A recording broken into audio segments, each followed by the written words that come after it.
Justin, at this point in spring, just what are you trying to get out of the live BPs?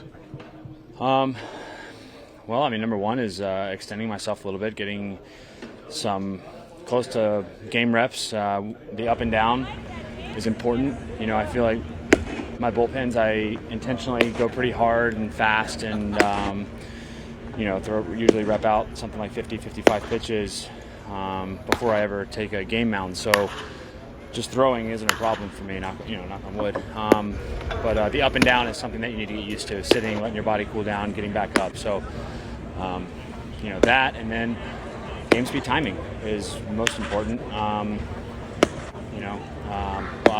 Health is most important, but then getting your timing at game speed is something that can only come with game reps. I've kind of forgotten exactly where I'm supposed to be.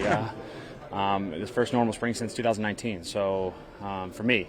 So, there's I've asked a lot of my agent and old pitching coaches, hey, where was I at this time, this year? And, I think I'm right where I need to be, timing-wise. Post-surgery, even with all the success you had last year, do you feel somehow stronger or in any way different this year as you get further away from it? I do feel different.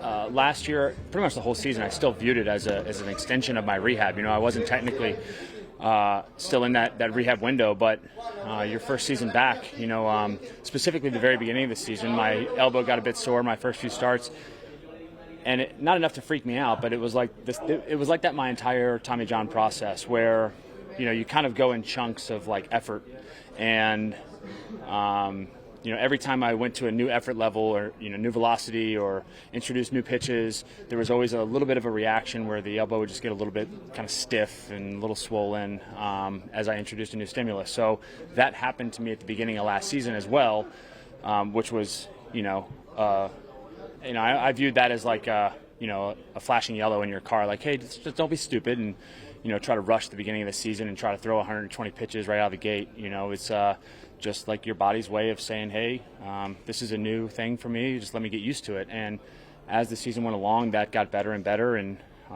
really started feeling just like normal. And again, I'm going to knock on wood as I say this spring training has felt largely normal. I haven't had those reactions. I started throwing a tad earlier this spring, this winter, for that reason, just in case that sprung up. I was going to be prepared for it and have time and not feel like I was too late, and thank goodness. I mean, so far, so good. There's a lot of guys that call for changeups, and especially some flat bat right-handers who stay on my fastball up, stay on my slider away. It'd be nice to be able to have something that kind of breaks the opposite direction underneath their barrel. When you say you worked on it, that was this past offseason? No, I worked on it last year a lot. It's just as I was working on it, things were going pretty damn well. So it was I'd get pretty upset with myself if I lost on a new pitch.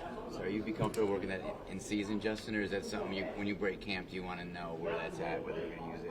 No, I'd like to use it. I'd like to get my other stuff sharp first because I know that, I know what works, and I feel like it's pretty close. I'll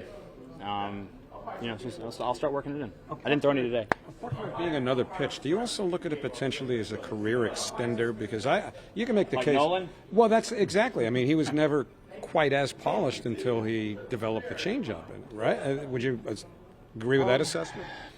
I don't know. I really don't know the answer to that. I just view it as something I'd like to have in my back pocket, and I think it's getting good enough, and I think my feel is good enough that I can use it more in situations.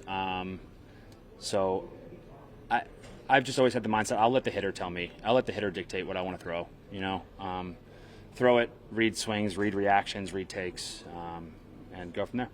At this stage of your career, for the assimilation process into a new team, a new environment, a new manager? I mean, I don't know. It's difficult because, this is really my first time doing this. This is my first time coming to a new team in spring training when everybody's, just getting back together and the routine's a little bit different. Everybody's kind of going about their business. One